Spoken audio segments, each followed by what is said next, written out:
విఘ్నేశ్వర షణ్ముఖ పార్తి సమేత పరమేశ్వరాయ మహా. రమాదేవి యాస్ట్రోనాట్ వాస్తు ఛానల్ వీక్షిస్తున్న ప్రేక్షకులకు స్వాగతం. 2025 జనవరి మాసంలో గ్రహ సంచారం ఈ విధంగా ఉంది.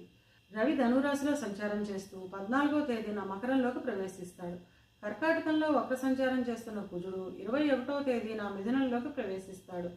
వృశ్చిక రాశిలో సంచరిస్తున్న బుధుడు 4వ తేదీన ధనస్సులోకి ప్రవేశించి 20 రోజులు అక్కడే సంచరించి 24వ తేదీన మకరంలోకి ప్రవేశిస్తాడు. గురువు వృషభంలో సంచారం చేస్తున్నాడు.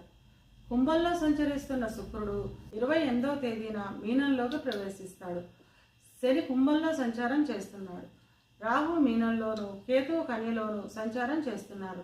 ఈ గ్రహస్థితిని ఆధారంగా చేసుకుని కుంభరాశి వారికి జనవరి మాస ఫలితాలు ఎలా ఉన్నాయి, చిన్న చిన్న పరిహారాలు ఏం చేసుకోవాలో చూద్దాం.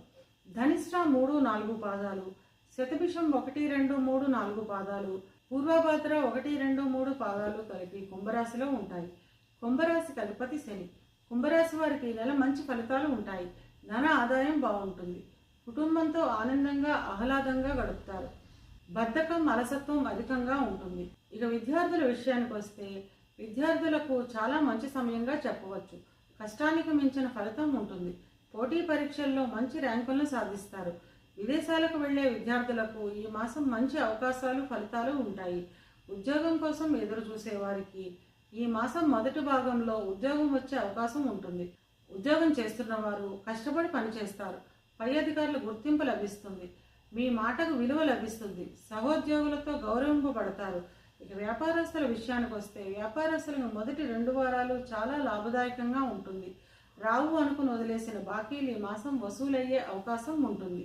తద్వారా వ్యాపార అభివృద్ధి ఉంటుంది. వివాహ ప్రయత్నం చేసేవారికి ఈ మాసం మొదటి భాగంలో వివాహం కుదిరే అవకాశం ఉంటుంది. వివాహం జరిగిన వారు జీవిత భాగస్వామితో ఉన్న చిన్న చిన్న భేదాభిప్రాయాలు తొలగి ఆనందంగా ఆహ్లాదంగా గడుపుతారు. సంతానానికి సంబంధించిన ఉన్నతి ఉంటుంది. చివరి వారంలో సంతానానికి సంబంధించిన శుభవార్తలను వింటారు. ఏళ్నాటి శని వల్ల పనుల్లో జాప్యం, బద్ధకం వంటివి ఉంటాయి. ఇవి కేవలం గోచార ఫలితాలు మాత్రమే. గోచార ఫలితాలు పూర్తిగా జన్మజాతక చక్రంపై ఆధారపడి పనిచేస్తాయి. కనుక తమ జన్మజాతక చక్రాన్ని విశ్లేషణ చేయించుకోవాలి అనుకునేవారు కింది నెంబర్కు వాట్సాప్ చేసి కన్సల్టేషన్ తీసుకోండి.